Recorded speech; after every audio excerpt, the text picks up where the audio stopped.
नमस्कार विद्यार्थी मित्रांनो, मागच्या तासिकेला आपण स्क्वेअर नोटबुकमध्ये 1 ते 10 अंक कसे लिहितात याची माहिती समजून घेतली.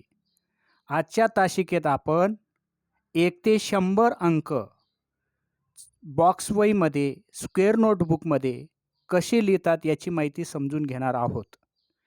विद्यार्थी मित्रांनो, पायाभूत ज्ञान आणि साक्षर जर तुम्हाला व्हायचं असेल तर 1 ते 100 अंक चौकडा वहीमध्ये लिहिणं खूप महत्त्वाचं आहे. दैनंदिन जीवनामध्ये उपयुक्त जी माहिती असते, बाजारामध्ये आपल्याला काही खरेदी करायचं असेल, वेळ बघायचं असेल, त्यासाठी 1 ते 100 पर्यंत संख्या ओळख होणं खूप महत्त्वाचं आहे. विद्यार्थ्याची एकाग्रता आणि स्मरणशक्ती वाढवण्यासाठी विद्यार्थी मित्रांनो, तुम्ही जर 1 ते 100 अंकाचा बॉक्सच्या वहीमध्ये सराव केलात तर त्याचा निश्चितच फायदा होईल. 1 ते 100 या संख्यामध्ये त्यांचा क्रम कसा आहे, मागची पुढची संख्या कोणती आहे, आधी नंतरची संख्या ओळखण्यासाठी 1 ते 100 अंकांचा स्क्वेअर नोटबुकमध्ये सराव करणे खूप महत्त्वाचे ठरते.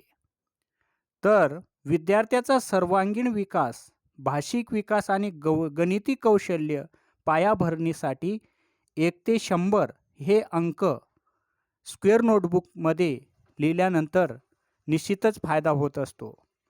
आपण पहिली दुसरीच्या विद्यार्थ्यांना बॉक्सच्या वहीमध्ये 1 ते 100 अंक देवनागरी लिपीमध्ये लिहिण्याचा सराव देत असतो. तर यासाठी प्रमाणबद्धता कोणती? तर बघा, चारही दिशेने 1, 11, 21, 31, 41, 51, 61, 71, 81, 91 ही जी लाईन आहे, इथून पट्टीने जर आपण रेषा मारली तर सरळ रेषेत यायला पाहिजे आणि वरूनसुद्धा आपण रेषा मारली तर सरळ यायला पाहिजे. त्यानंतर उभी रेषा दिल्यानंतरसुद्धा सरळ रेषा यायला पाहिजे. म्हणजे एक लिहिताना बरोबर या बॉक्सच्या मधोमधच यायला पाहिजे. अशी ही प्रमाणबद्धता आपल्याला लिहिताना बाळगणं खूप महत्त्वाचं आहे. तर विद्यार्थी मित्रांनो, डेली वर्कमध्ये जर तुम्ही 1 ते 100 अंक लिहिण्याचा तुम्ही जर दररोज सराव केला तर वरील सर्व गोष्टी आपल्याला साध्य होताना दिसतील. फक्त याच्यासाठी एकच पथ्य पाळायचं आहे की शांत डोक्याने लिहिणं खूप महत्त्वाचं आहे. कोणतीही घाई करायची नाही. आपले हस्ताक्षर कसे सुंदर होतील यासाठी आपली भारतीय बैठक, अभ्यासाची बैठक तुम्ही बाळगणं खूप महत्त्वाचं आहे.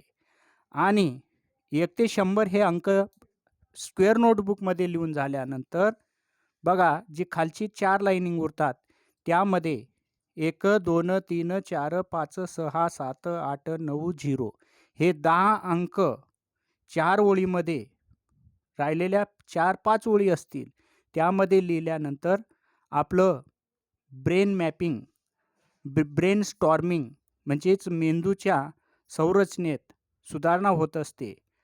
गणिती क्रिया आपली जोरात होत असते.